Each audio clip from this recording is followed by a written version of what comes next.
Le docteur Rudman est l'un de ces nouveaux visages du Trumpisme.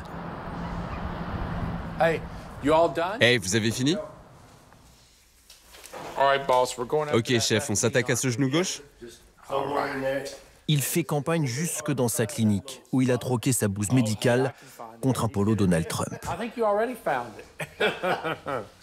Ça, c'est la raison principale pour laquelle on vient ici. On veut connaître ses idées.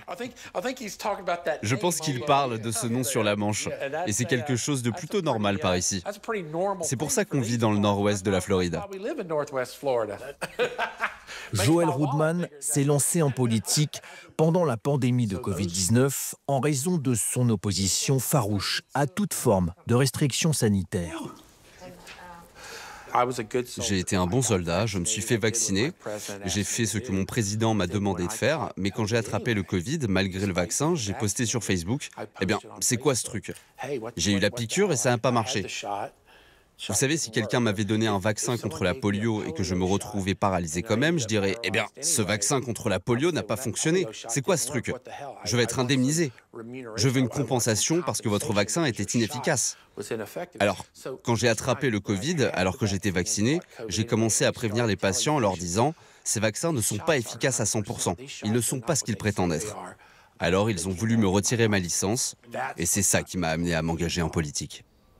Depuis 4 ans, Joel Rudman est élu du Parlement ultra-conservateur de Floride. C'est un proche du gouverneur républicain Ron DeSantis. Ensemble, ils ont voté plusieurs lois contre les obligations vaccinales et le port du masque. Alors évidemment, le docteur est ravi du choix de Donald Trump pour devenir le futur ministre de la Santé des États-Unis, le très anti-vaccin Robert Kennedy Jr. J'adore Kennedy Jr. J'ai lu son livre, je pense qu'avec lui, on va casser le système. J'ai hâte de parler des priorités avec lui, comme les remboursements, la nécessité de faire passer les patients en premier, pas les entreprises. Le docteur Rudman fait également campagne auprès des ultra-riches qui ont voté Trump pour ses promesses de baisse d'impôts. Ici aussi, le président élu fait l'objet d'une véritable adoration. Son portrait s'affiche partout, jusque sur les 3 étages de cette vaste demeure dont le propriétaire a fait fortune dans l'immobilier.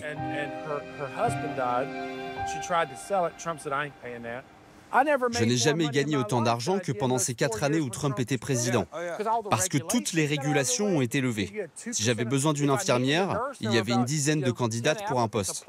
De nos jours, si j'ai besoin d'une infirmière, on ne trouve personne pour travailler. Parce que tout le monde veut rester chez soi et ne pas travailler. Ma clinique n'a jamais été aussi prospère qu'entre 2016 et 2020.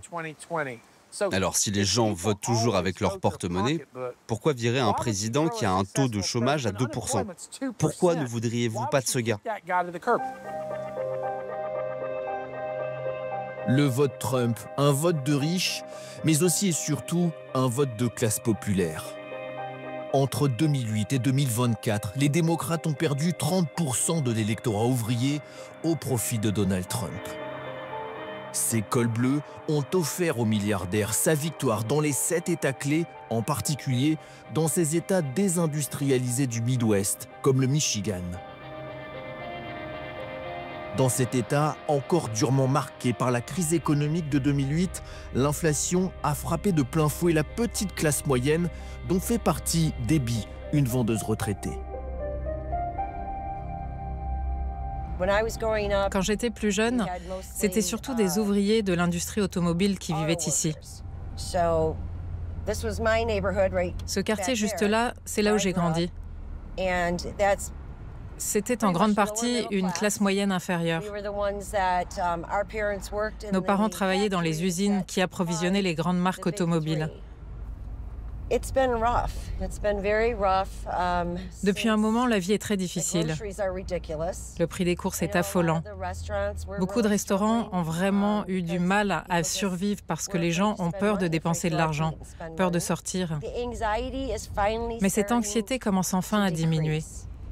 Et je crois que maintenant, les gens retrouvent espoir et confiance. Et ils se disent que les choses vont s'améliorer. Bienvenue chez moi.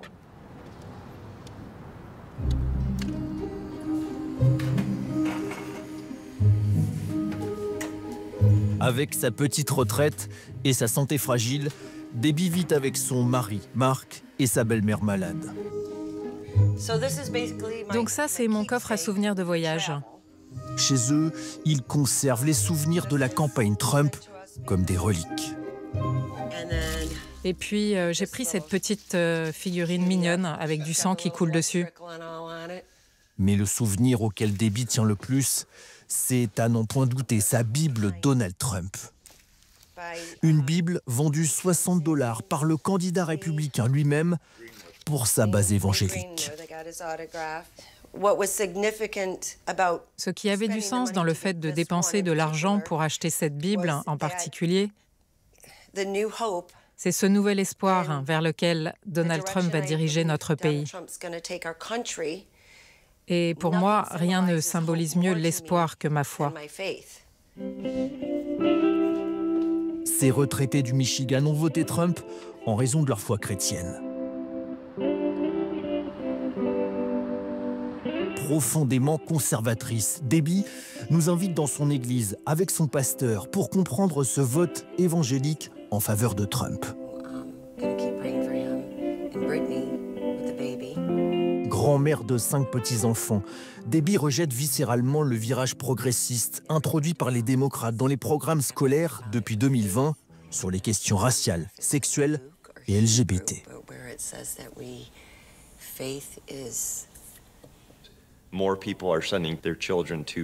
De plus en plus de personnes envoient leurs enfants dans les écoles privées en raison du manque de valeurs inculquées dans les écoles publiques. Et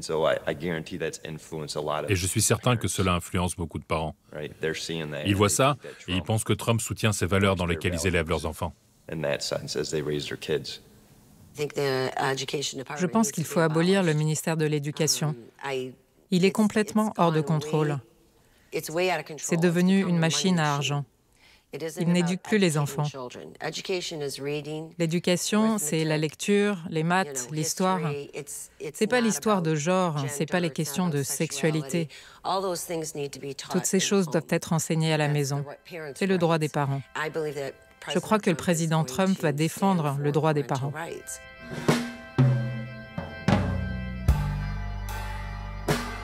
Comme Debbie et son mari, plus de 80% des évangéliques blancs ont voté Trump à chaque élection et il représente un électeur sur 5 aux États-Unis.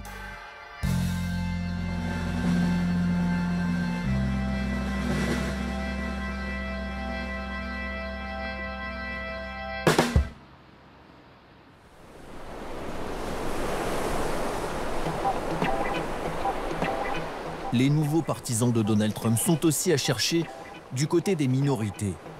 Entre 2020 et 2024, Trump a quasiment doublé son score chez les hommes afro-américains et il rafle 43% du vote latino. Exemple à Miami, une mégalopole hispanique largement remportée par Donald Trump, une première pour un candidat républicain depuis plus de 30 ans.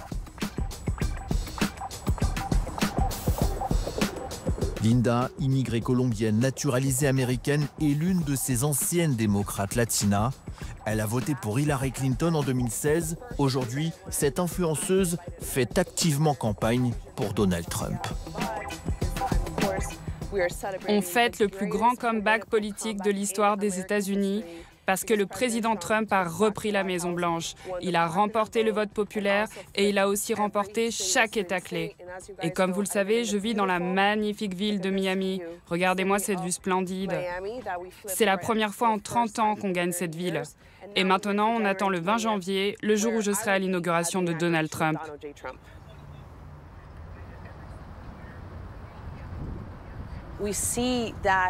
On voit de plus en plus la population latino basculer vers le camp républicain. Mais pas juste grâce aux républicains, c'est surtout grâce à Trump en particulier.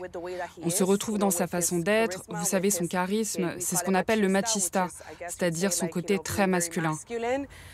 On perçoit ça comme un truc positif dans notre culture. Et puis il y a les valeurs conservatrices des gens comme lui, qui travaillent dur et qui entreprennent. Ça, c'est un autographe du président en personne. Il offre ça à ses supporters, spécifiquement à ceux qu'il connaît comme moi, qui ont travaillé très dur pour le renvoyer à la Maison-Blanche. C'est très spécial. Et je la porte avec fierté. Il n'y a pas beaucoup de gens qui ont une casquette signée par Donald Trump. J'adore. C'est un morceau de l'histoire. L'influenceuse fait partie d'un écosystème médiatique nouveau, entièrement dédié à la gloire de Donald Trump et de son mouvement MAGA pour Make America Great Again.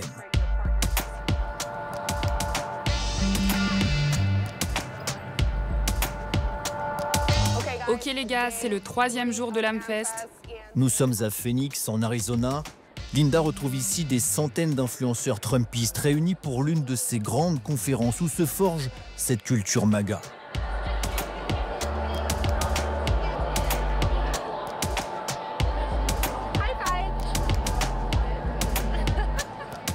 Jeunes, entreprenants et ultra-conservateurs, ils incarnent la nouvelle génération Trump et comme Linda, ils mènent une guerre de l'information.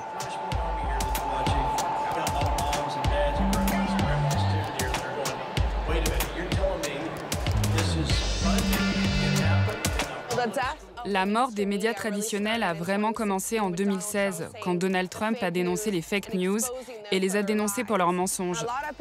Au début, beaucoup de gens disaient « Eh, ce sont les paroles d'un dictateur, il parle de lui comme si c'était Castro, Staline ou Hitler ».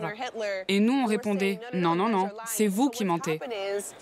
Et ce qui se passe, c'est qu'avec les téléphones, on peut informer les gens en temps réel. Ensemble, ces influenceurs trumpistes cumulent des milliards de vues sur les réseaux sociaux. Ils sont capables de concurrencer les médias traditionnels. Si les dirigeants politiques écoutaient vraiment les gens comme le font les réseaux sociaux, Instagram, YouTube, tu lis les commentaires et là tu peux vraiment entendre ce que veulent les gens.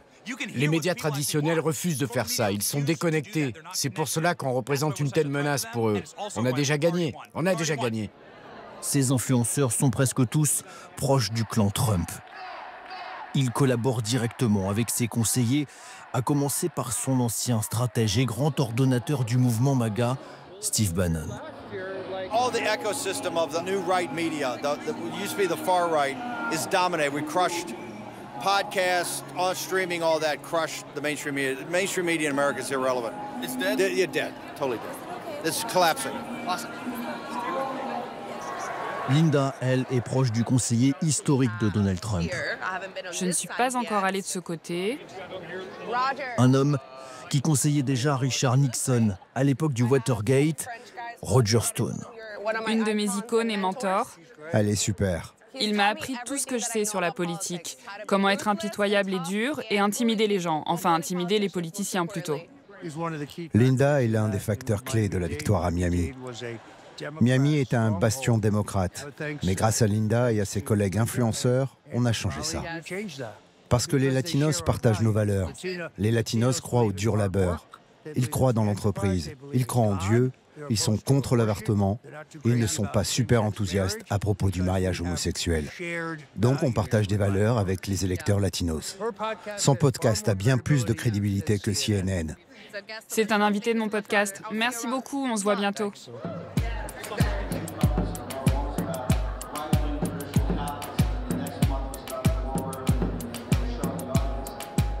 Ces nouveaux médias MAGA sont parvenus à reprendre le contrôle du récit médiatique.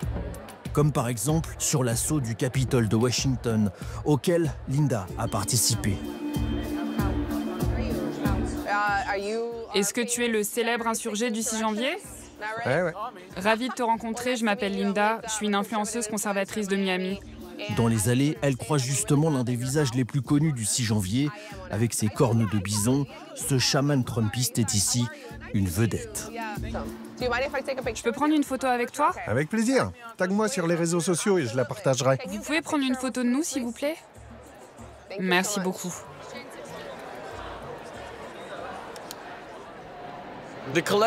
La conscience collective a changé.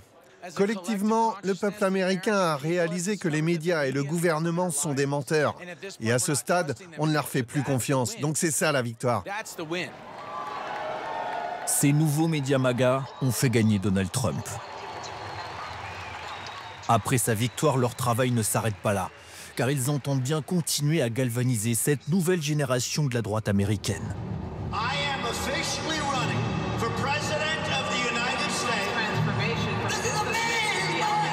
Alors, en guise de bouquet final, pour son tout premier meeting depuis la présidentielle, Donald Trump a tenu à faire le déplacement en personne à Phoenix pour les remercier et clôturer cette conférence en Arizona. Une apparition triomphale du futur 47e président des États-Unis que tous ici vénèrent, avec une production qui ressemble plus à un méga concert de rock qu'un traditionnel meeting politique. Today, I can proudly proclaim that the golden age of America is upon us. And we will make America great again. Thank you very much, and thank you, Arizona. Happy New Year, Merry Christmas. Thank you very much. Thank you. God bless you all.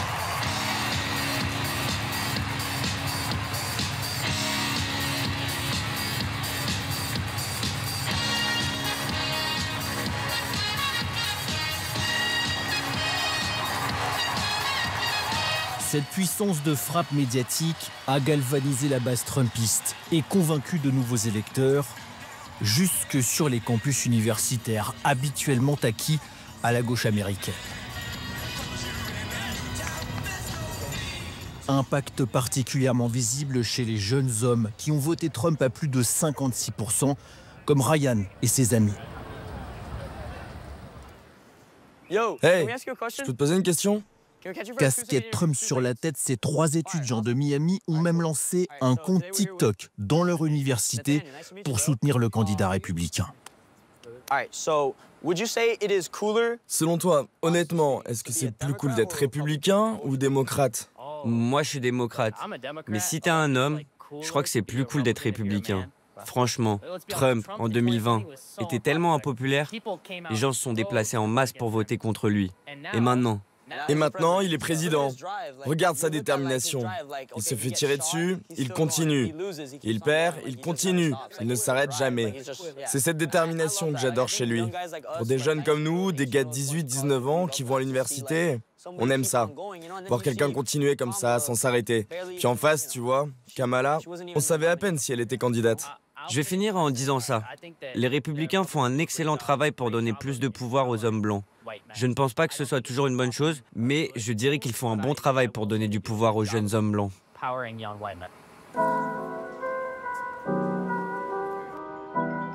À 19 ans, Ryan et ses amis ont voté pour la première fois pour un candidat de 78 ans. Ils considèrent Trump comme un modèle de réussite et de masculinité. C'est d'ailleurs au lendemain de sa première tentative d'assassinat qu'ils ont décidé de lancer leur chaîne sur TikTok, sidérés par sa réaction ce jour-là. C'était tellement fort, il s'est juste levé et il a fait ça. Quand on a vu ça, on s'est dit « Waouh !» On était tellement heureux. Moi, je me suis dit, c'est ce type que je veux comme président pour représenter mon pays. Et pour moi, c'est le meilleur. Et pour la petite histoire, après ça, je vais voir Ethan, mon meilleur ami depuis des années. Et je lui dis, Ethan, viens faire des interviews avec nous sur le campus. Parce que, regardez ce gars, il a du charisme, il est beau gosse. Et quand les gens nous voient, ils se disent, attendez, des gars cool comme eux font campagne pour Trump? D'accord, je vais peut-être commencer à m'y intéresser aussi alors. On essaie juste de changer l'opinion des gens, de leur faire voir les choses sous un autre angle.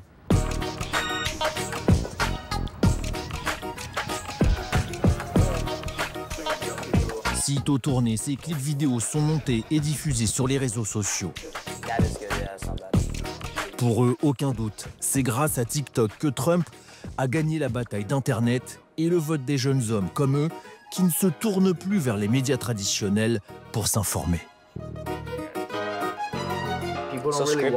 Les gens ne regardent plus vraiment les infos à la télé. Ils ne regardent pas Fox ou CNN.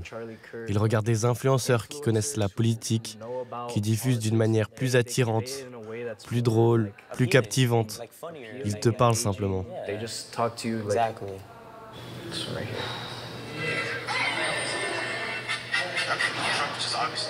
Il y a quelques mois, une de leurs vidéos a même été reprise par le compte officiel de la campagne Trump.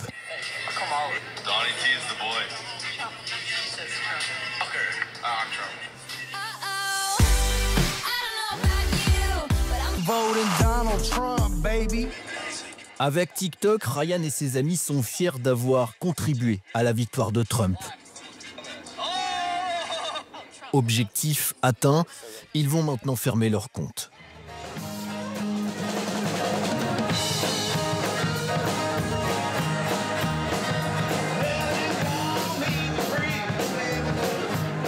Des TikTokers de Miami aux rockers nostalgiques des années 80 comme le Dr Woodman, le 5 novembre dernier, Donald Trump est parvenu à ratisser plus large que jamais au sein de la population américaine. Je suis le docteur Joel Rodman, votre combattant de la liberté, votre médecin de la liberté. Mesdames et messieurs, montrons-leur qu'ici c'est l'épicentre pour Donald Trump et le mouvement MAGA.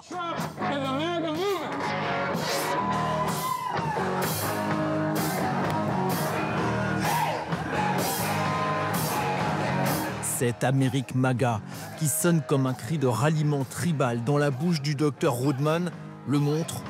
Donald Trump n'était pas un accident de l'histoire et sa base semble bien décidée à changer des États-Unis durant ces 4 prochaines années.